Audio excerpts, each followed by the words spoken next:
Well, hello there. Welcome to Let's Talk Football Live. We're going to get going in just a couple, literally not even a minute, like 1 minute. It's going to be 90 seconds. 90 seconds. Dan Fates, Mike Catalana as well. We're getting into the Bills, their win over the Jets, how they snapped their losing streak. Also, it's a pretty important game coming up this week, too. Slightly. I'd say. But if you ask the Bills, it's not an important week.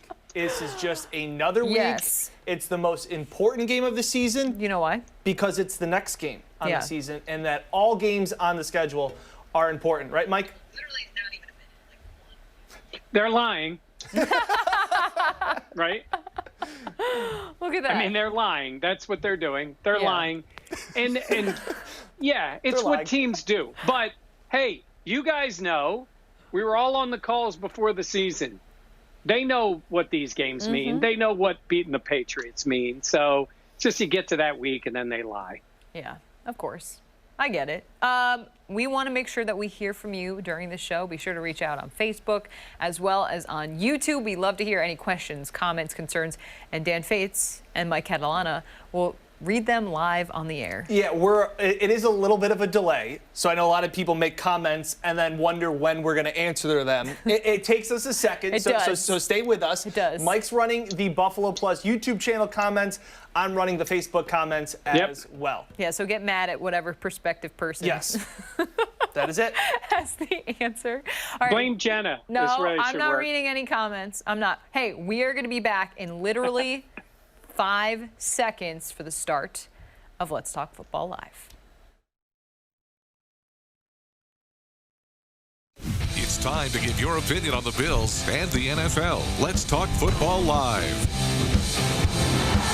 Now, here's the 13 Wham Sports Team. Welcome into Let's Talk Football Live, presented by Connors and Ferris. As always, Dan Fates, Mike Catalana, I'm Jenna Cottrell. We are breaking down the Bills now 5-2 after their win over the Jets on Sunday. And a pretty big game coming up as well, as the Bills getting ready to host the Patriots for the first time this season. Mike, you've been around for a lot of Patriot games, I'd say. How do you think this team is preparing and feeling when they head into Sunday? Just a couple, right? 1 or 2? I like the way you say that. Yeah, every time you say that, you do that slow pause into how far do I stretch that Mike has been covering this team since the Super Bowl era. Think about it. I covered the Bills-Patriot games when the Bills were the Super Bowl team and the Patriots were the team trying to figure stuff out, right? And then we went through that little period of time, that like 20 years where it was all New England and the Bills couldn't make the playoffs. It hasn't flipped totally yet. Right? I mean, it hasn't. Both teams were playoff teams a year ago. Patriots and Bills both lost on the same night, as a matter of fact. They both lost. But it's changing now. This is just a different Patriots team. But that being said, you got to beat them. You got to beat the champs to be the champs. You got to knock them out. This game is massive for the Bills, short term and long term. Yeah, it was interesting. I was actually listening to a Barstool podcast this week, and Michael Irvin was on it, Mike, and he said that there were about 4 or 5 years where they just knew every single time they showed up to the field that they were going to win. It was a matter of by how much, not if. And he said that eventually he looked at Deion Sanders at some point during the end of the dominance that the Cowboys had in the mid-90s and looked at him and said, it's over. And he just said, we just knew that it was over. And Michael Irvin said, he wonders when the Patriots have that conversation. That if Patriots in that locker room now are looking at each other, whether it's Edelman, whether it's somebody else, and just looking at one another going, that was it. Yeah. Like, that was it. Like, Tom left, and that was it. Because this doesn't seem like the same New England team that we have been accustomed to preparing against or preparing for the Bills to see.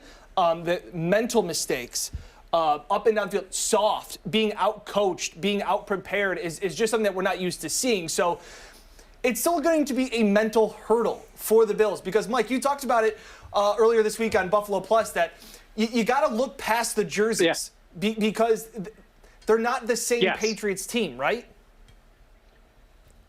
No, not at all. I mean, and it began when Brady left, right? I mean, Brady was the franchise on the field. Now, Belichick is there, but as great a coach as he is, you're not playing. Like, you need the guys. You need the guys to play. And, in fact, we were interviewing players today including Matt Milano, who said it's a totally different team. I mean, they know it. It's still the Patriots. By the way, I'll just mention this right now. PJ mentioned it in a comment. I was doing the Zoom interview with Matt Milano today, and I mentioned my own name, and I said, I'm Mike Milano. And Your dad. He laughed, sort of, I guess. I don't know. We're not related. But anyhow, Matt Milano was like, oh, no, it's a totally different team with a totally different offense. I mean, it's Cam Newton, right? A guy who's had success in the league. But, I mean, everybody is against, compared to Brady. Right. But he plays the game very differently than Brady does. And no Edelman this week? Yeah. I mean, come on. Edelman and Brady are the guys you love to hate. And they're not there. Gronk's not there. Like, they ain't walking through that tunnel. Yeah. This is what you've got. So it's a totally different team. They still wear the uniform. It's still Kraft. It's still Belichick. But otherwise, it's a new team. And it's also interesting because now we're hearing all of these rumors coming out that the Patriots are having a fire sale, that they're shopping Stephon Gilmore, and that they're pretty much, from what Albert Breer is reporting, that they're listening to offers on pretty much everybody. And, these are conversations that and reports out of New England that you just haven't heard for 20 years. They have never been in this position. And, Jenna, life's a little tough without TB12. Yeah, I would say so. The Patriots are at risk of losing their fourth straight game. That hasn't happened since 2002. It's been a long time since we've seen a Patriots team struggle like this. But this week we asked Jerry Hughes, is there a changing of the guard in the AFC East? Here's his response. I figure you got to take that title away before we can make that statement. And those guys, they still have that title hanging over there in Boston. So until someone takes that crown from them, we cannot yet to say that. So I'm going to hold my tongue because I know I don't like to put anything out there in the universe and then have to come back and, eat crow. So I will say that we're gonna be ready for this game. Ready for this game. Yeah, a couple good comments on the Facebook page. Tom Barney asking, are the Bills going to trade for a pass rusher before the deadline? I thought that was a topical question after coming off of Jerry Hughes, who just came off the AFC Defensive Player of the Week. Look, this is going to be really tricky at the trade deadline because a lot of teams are going to be concerned about, one, COVID protocol, getting guys in. They're also going to be worried about what is the salary cap going to look at moving forward. Yeah. I'm not a salary cap expert, but they're talking that it could be lower, so our team's going to really want to be taking players on as well. The Bills are kind of they don't have a ton of room on the cap to begin with. So questions there, Tom, I think it's a poignant question, but I don't expect the Bills to make too much of a splash while I want them to, and while I think they could use some help on the pass rush, I just don't know if they're going to do it, Mike. Yeah, I think the trade deadline has really changed in the last few years. I think there's the potential of not necessarily the Bills, right? But, I think Brandon Beane was talking to the Vikings at the trade deadline or wanted to talk to them last year about Stephon Diggs. Imagine making that move. The Cowboys did it, I think, with Amari Cooper. It was right before the deadline. If a Stephon Gilmore moves, I think teams now are much more active at the deadline. It's more like the other sports, not quite yet. But a team like the Bills, I don't think there's a big contract they want to take on. Right. If it's a guy in the last year of the deal or a guy that doesn't make as much money, I think they're looking to complement what they have. They also have Trent Murphy. And what's kind of funny about Trent Murphy is if the Bills were in the market for a pass rusher, I think Trent Murphy's the kind of guy they'd be looking to get at the deadline. That's a good point. And I'm not even joking about that. But they pay him a lot of money, and he hasn't been really a part of the defense. So can they move him, free up some money for the rest of the year, and bring somebody else in? I think it's possible. Poe that the Cowboys just cut, I mean, the guy is saying he's overweight and has to get in football shape, and he's been playing. So I don't think that's the kind of guy they're going to bring in, at least not right now. So plenty of time to sort of figure out what you want to do. I say plenty of time. It's next week. But I think the Bills are going to be in the market. And pass rusher, I think they're in the market for a corner as much as they are a pass rusher. Stephon Gilmore putting his house up for sale in Massachusetts. Just a little tidbit there. Yeah. We were talking about the pass rush, though, and we were talking about Jerry Hughes and the game that he had against the Jets. 5 tackles. He had 2 sacks. He also had an interception. That was his first one since he was a junior at Texas Christian University. And it was really funny because we were talking to Trey White at practice this week. Our own Mike Catalana was as well.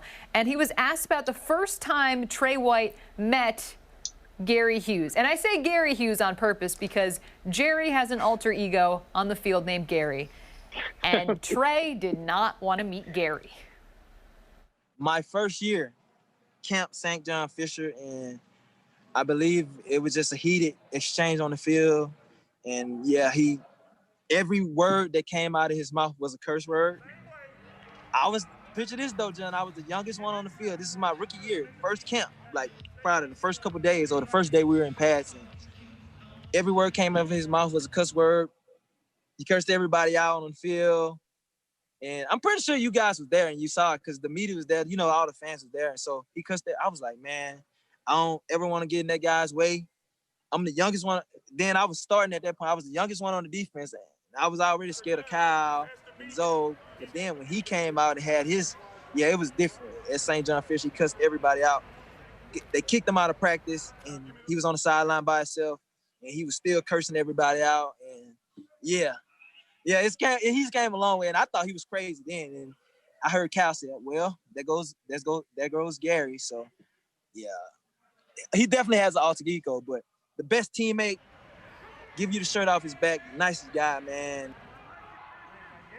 What a story. I love it. And it's so funny because Jordan Poyer even said when he came to Buffalo, he knew of Gary and he was scared to meet Gary. So, like, here's a guy coming in from around the league to be like, whew, where's that Gary guy? Yeah, I don't want to meet him. And we were just talking to the sports office before this. And people that have been at St. John Fisher have probably seen this and probably knows at least somewhat of the story of Trey White just said, but there will be plenty of times where there's always a fight or two at training camp. Yeah. Gary's usually involved, and I'll never forget Leslie Frazier probably kicking him out going, it's all about you, Jerry. It's all about you. It's whatever you want, and just getting into it. It's just so typical, and to hear those stories go on and on and on about Gary Hughes. Gary Hughes. You love it. Mike, you were on the call. It's awesome. And don't you guys... Oh, go ahead. Yeah, well, I was going to say, don't you guys love that Trey is saying, I was already afraid of Kyle and Zoe. And Lorenzo. And then he meets Gary, and he's on the sidelines yelling. And look, we've seen this in Gary Hughes before. He gets those penalties. He gets a face mask. He gets an unnecessary roughness. But he's a great guy. He's a family guy. Mm-hmm. He's a great teammate. But man, I think that's what you want in a player, especially a guy playing his position, because it's about passion and fire and going at it to try to get to the quarterback. And I think he has that in him, and he's got that anger. And we talk about this offense maybe lacking a guy to light everybody up. Right. They're getting Feliciano back. He could be that guy, but Gary, I think, is the guy who does it on the Bills defense. Yeah, Jerry and Gary have both been in Buffalo for 10 years. This is the first year that he has been a captain. And Sean McDermott said, and a lot of this stuff they said that for us and you guys watching the game on Sunday, kind of freaking out about how this defense played in the first half, Leslie Frazier complimented Hughes on his leadership off the field and said that he was a calming figure on the sidelines, kind of rallying them, and said that that's not something that he's done in the past because there's been Lorenzo, because there's been Kyle.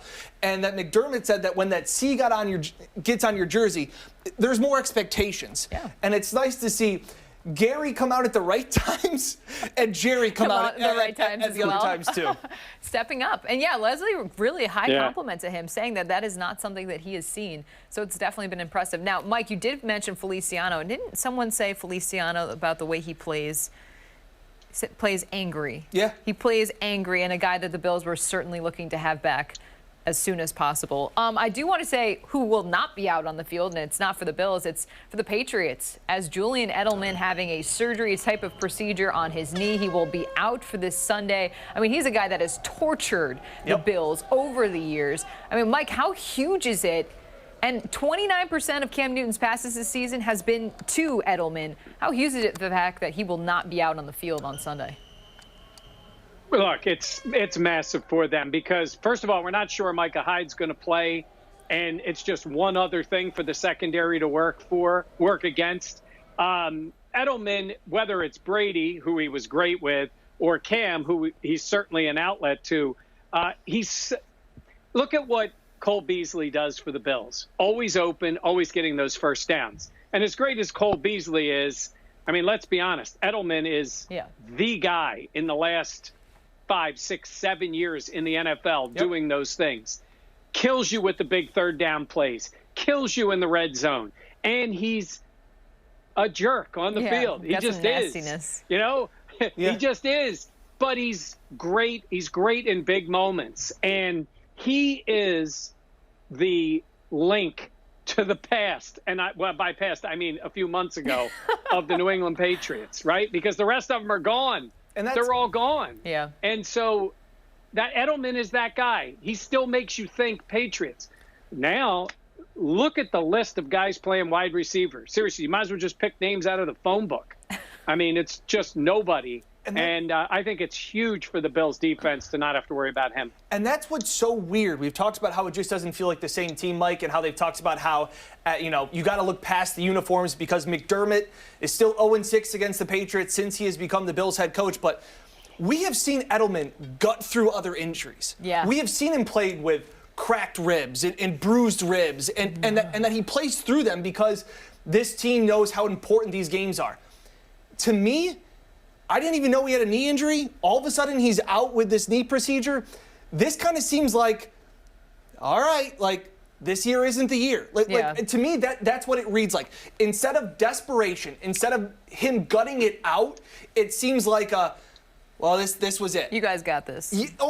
Mike, am I reading too much? Yeah, and no. You know why you're not reading too much into it? Because Teddy Bruschi, I tweeted something today. Teddy Bruschi was on the radio in Boston, and he was asked about, Gilmore and the trade and all, and he started saying, hey, when this gets in the locker room, the thought of that, you got to shut that down because it impacts players. It impacts the way they think in terms of, is this team done for the year? Now, they're not tanking. Look, everybody talks about getting Lawrence. You got to lose every game if you want to get Jets Lawrence, really, right? Somebody's going to go 0-16 this year. I mean, the Jets are on their way. Right, but I mean, if you want to get the benefits of a worse record, I guess, get the higher picks, or just to sort of bail on the year, save the money, build up for next year, it's starting to sound like that. Now, I'm saying this in Foxborough, but all of a sudden, Stephon Gilmore's got a knee today, limited. Yeah. We'll see if he plays on Sunday.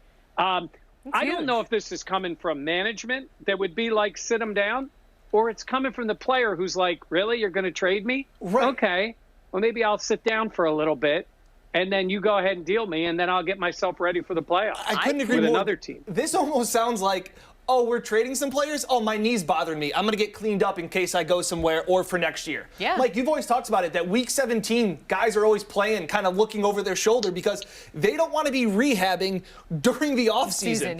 That a week 17 injuries are the worst because now they want to go golfing. They want to go vacation. Yeah. They don't want to have to deal with injuries. This is what that kind of feels like a week 17 who cares game for New England. And they have never had a who cares game. No. This early in the season. In November. No. Yeah. No, it's just different this year. No, they don't even take who cares games. Yeah. They don't even take them when they're resting guys at the end of the year. They don't give the guy the week off. They aren't that way. Now, does that mean Belichick, who, by the way, Maestro looks like, sent a message saying, I think Belichick's getting a reality check without Brady. Yeah, I mean, I think he's finding out what life is like when you don't have the superstar quarterback. But I do wonder, he's still Belichick, right? He's still a great coach. But one thing that makes him such a good coach is he builds his roster around players that are really smart, adaptable. He changes game plans. They're guys who just work well with him. He doesn't have those guys right now. He just doesn't. This is not his it's his roster, but it's not his roster. Yeah. And I don't know if they can just flip a switch like they've done in the past and then come up with this great game plan and beat the Bills. I don't know if they can do it. And Belichick has always been able to get away with this stuff and have players buy in and the Patriot way because they've won. Yeah. Like, you've seen all these rookie coaches that try and be Belichick. You look at Matt Patricia, all these guys, they're like, I'm going to do it like Belichick. I'm going to be a jerk. I'm going to be mean to the media, and I'm going to make guys do this. And they lose, and everybody's like, well, this message is stupid. Yeah. It's not working. It almost is what it seems like is now. Belichick's trying to do these same things, and the team is like, well, we're not winning. So, like, why are we buying into this? Like, this is... You know, like I said, we've talked about before, you hated to get New England off of loss because you knew they would bounce back. This is like Armageddon in New England. Like, this isn't just a loss. Like, this is a 3-game skid of monumental disaster. Yeah. As my family were huge Patriots fans, it reminded me over text message quite a bit. We did have a poll. Mike put a poll earlier on in the week. We'll get to the results of that coming up right now. In the big picture, what would a win over the Patriots mean to the Bills? Best replies tonight. All right, AFC East title is happening. 61%. Only 13% saying Patriots are dead. 25% saying just another win. AFC title is happening. Now, we've talked a lot about why that could absolutely be the case, but still, I mean, Dan, what would a win for the Bills mean?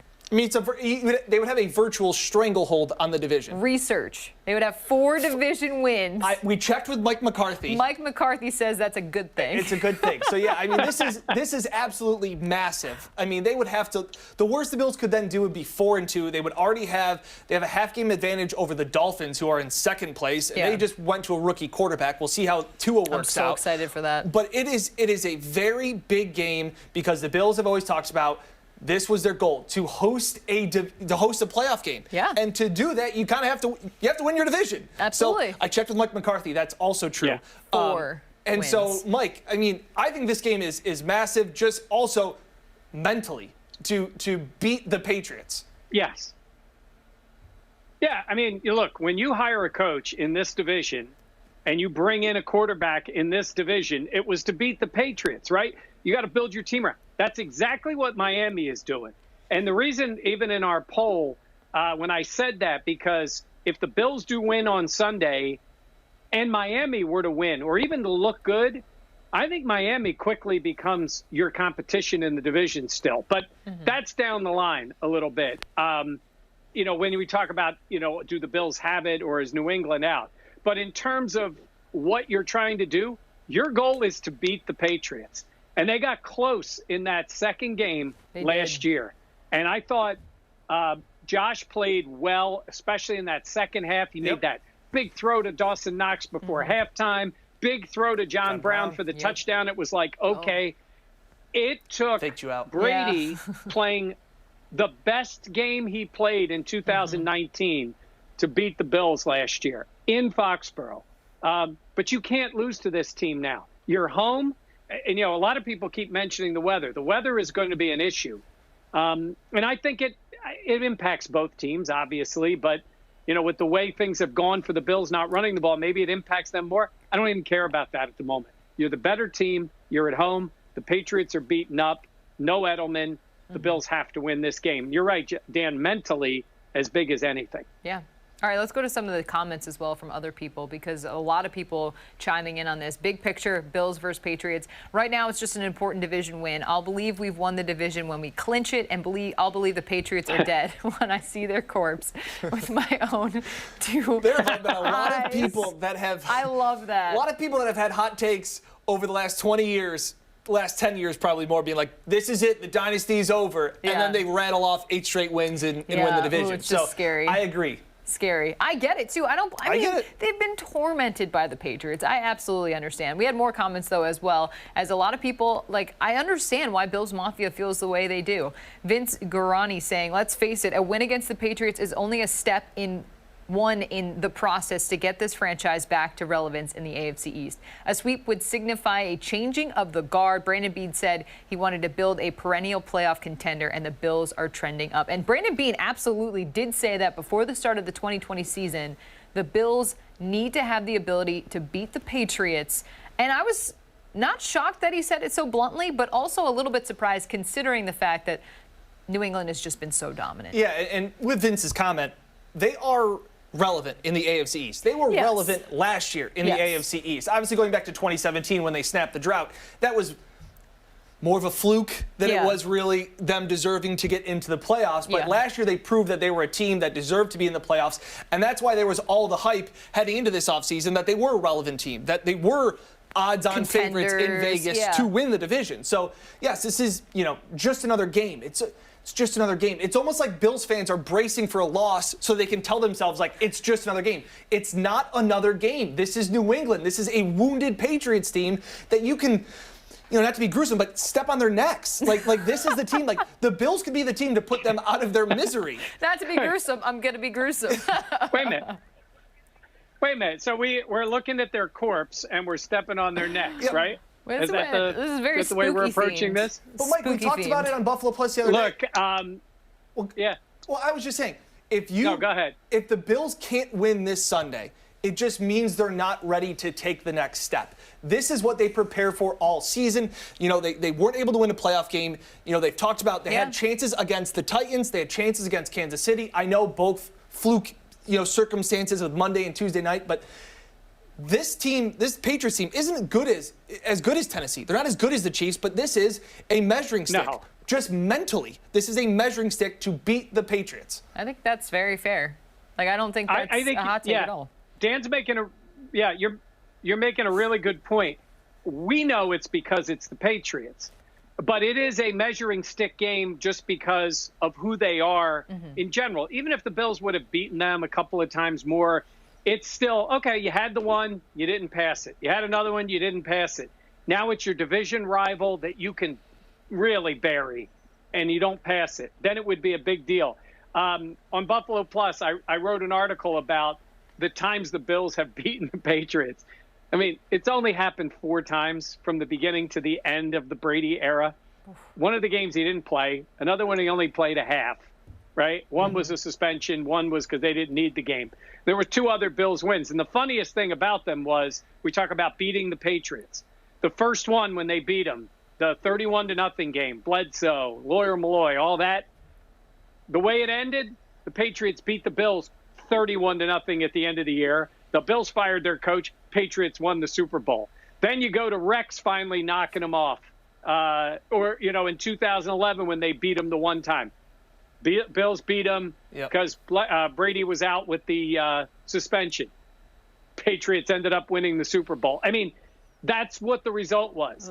This Patriots team ain't winning the Super Bowl, right? Right. The Bills just have to beat them because it means a lot for them, and they have to prove they're the team to beat in the division, not New England and not Miami yet. So go win the game and then prove to everybody this is finally flipped. Yeah. No, I agree. There was actually a final comment that we did have that talked about the Dolphins as well as this. Just another win, Paco, saying the Dolphins are still hot on our tails. Yeah, absolutely. And I think it's interesting, especially going into this game. Last year when they first met, they were both 3-0. Josh had a horrible performance. He said it was the game that kind of changed his career. You talk about literally getting some sense knocked into him as he was knocked out with a concussion. Yeah. But Tracy Fichter asked here can we talk about Josh's performance now compared to the first 4 games? Scott responding with going, what the heck is happening? I think we saw last week a mature Josh Allen. It was boring.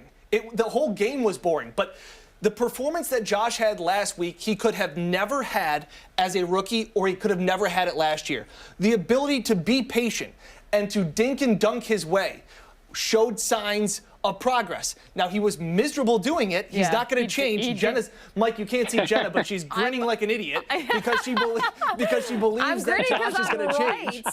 I'm grinning because, like you said, Josh could not have done that a season or 2 ago. And he still almost threw 2 interceptions early on. Yeah, that's because he was trying to take shots down the field. Right. But they were doing a great job, so Josh had to take the checkdowns, which is not something we're used to seeing. And, yeah, he did look like he was in pain at some points doing exactly that.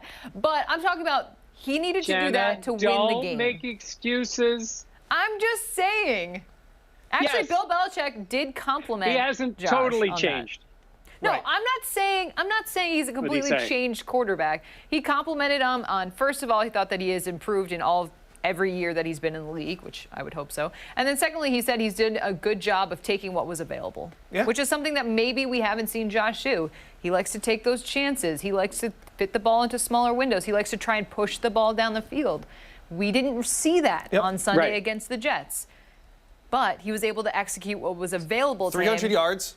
It was, a 300-yard game that did not feel like it. A 300-yard game in a game that we had never seen him have a 300-yard game like that, like without the big chunk play. And to get back to the earlier comment, Josh, like the first 4 weeks of the season, this offense was high-flying, and it was because the coverages were different.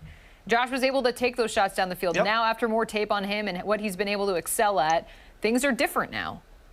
And that's why, one of the reasons why you're seeing this change in Allen, because he's trying to take what's available. And earlier on in the season, it was those deeper throws. Now it's more the shorter intermediate routes. Yeah, I absolutely agree.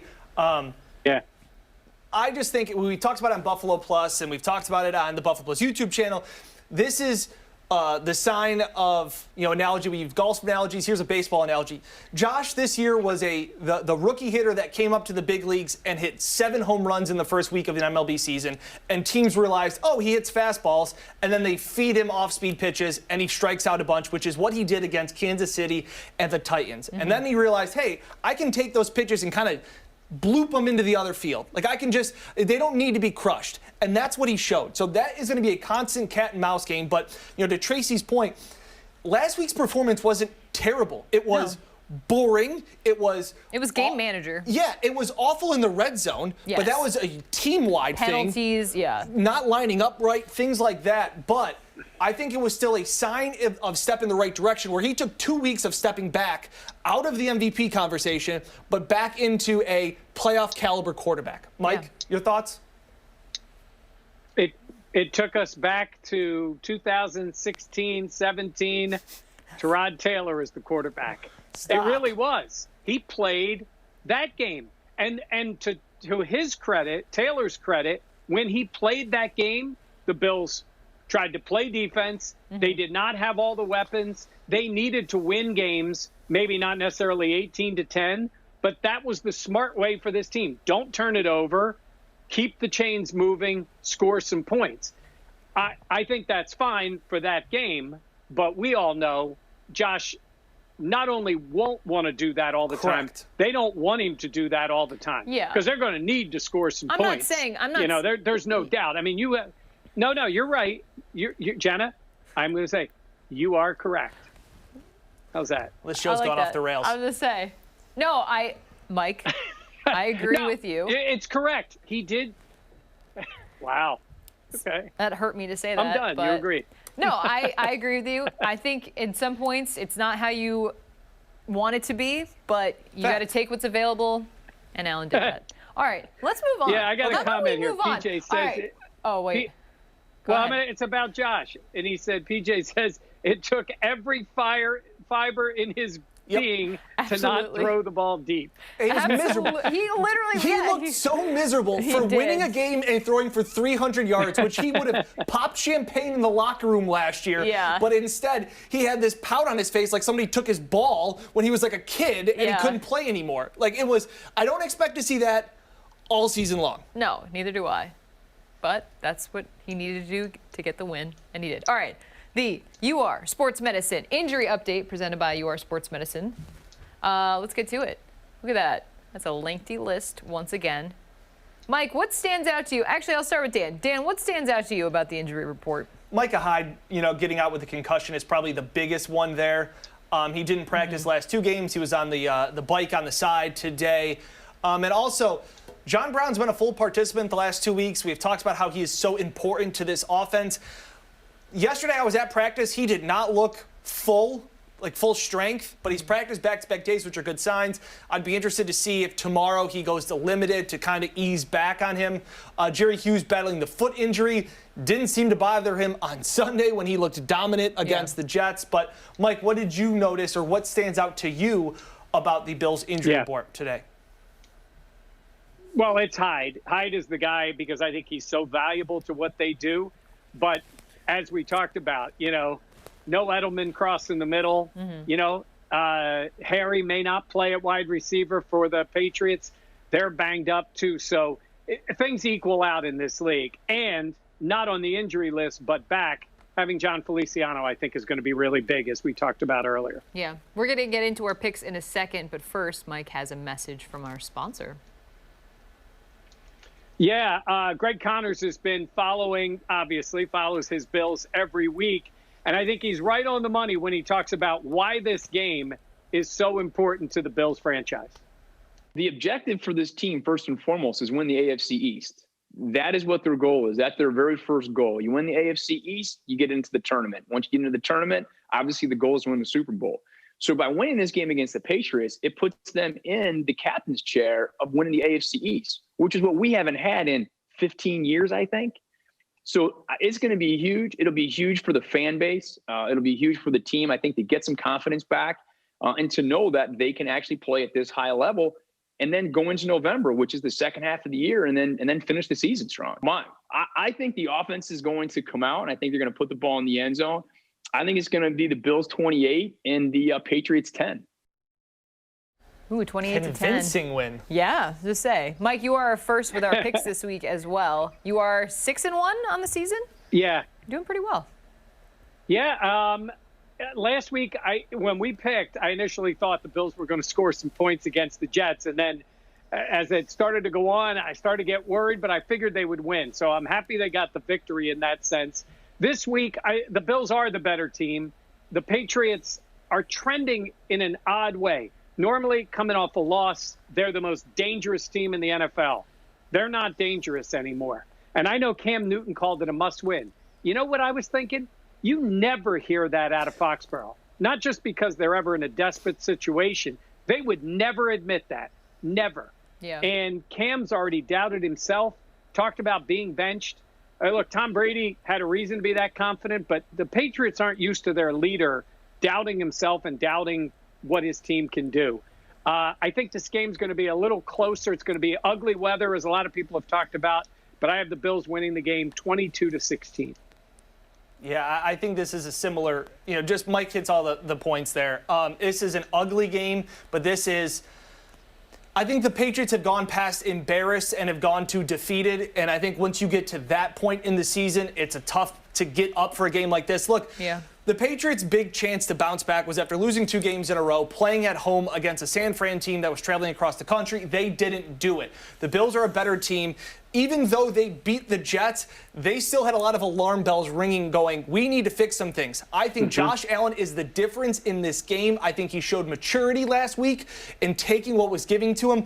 Look, Belichick will try and dial up some new things, but I got the Bills in this one ugly, 20-16, a couple more short field goals, but ugly weather. Love the under. It was set at 41 for those people that care. That might be in the best bets coming up later. But look, this is just the fact of one team trending at a Armageddon pace towards, somewhere they've never been, and the Bills knowing that what they have is right in front of them.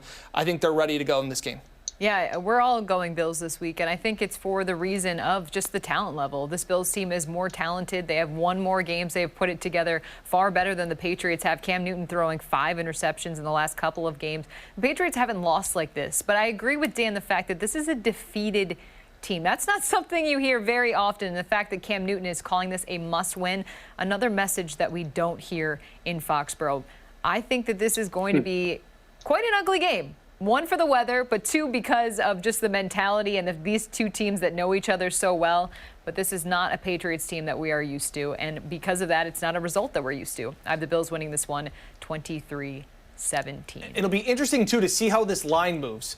The Bills open up as 3.5-point favorites. The first time they've been favored since 2015, which is when they met in week 2, I believe, of that season. That was Rex's first time playing New England. It'll be interesting to see how this line moves with no Edelman, with all of the rumors coming out about Gilmore being injured and trade rumors swirling. Interesting to see how this line moves because, again, for the longest time, Belichick off of a loss has been a lock that they would bounce back. They didn't bounce back in 2 weeks ago. They didn't bounce back after back-to-back losses. I don't really see them being able to get up after 3 straight losses. I think they are understanding, like what Michael Irvin said, I think they're looking around going, this is it. It's over. Yeah. An embarrassing loss last week. as well. Well, we will have plenty more coverage this week coming up on Buffalo Plus, as well as on our Buffalo Plus YouTube page. And we even have a podcast named creatively Buffalo Plus. Be sure to check out all of our content. Mike will have more stuff, as well as Dan coming up later this week. For Mike Catalana and Dan Fates, I am Jenna Cottrell. Thank you so much for watching. We'll have more coverage as the Bills take on the Patriots on Sunday.